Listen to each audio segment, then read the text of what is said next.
तिलक हरू के स्वागत स्वागत सब तिलक हरू के स्वागत बा हमारी दुआरी जी ए जी स्वागत बा हमारी दुआरी जी।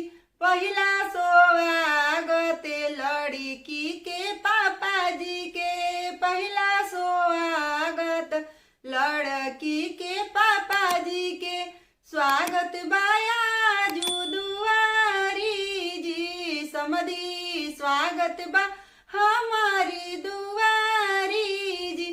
दूजा स्वागत लड़की के चाचा जी के दूजा स्वागत लड़की के चाचा जी के स्वागत बा हमारी दुआरी जी समधी स्वागत बा हमारी दुआरी जी।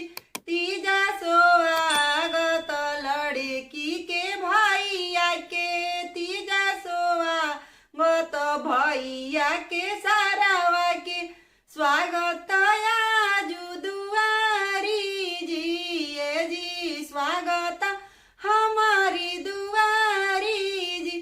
स्वागत स्वागत सब तिलक हरू के स्वागत स्वागत सब तिलक हरू के स्वागत बा हमारी दुआरी जी ए जी स्वागत बा हमारी दुआरी जी।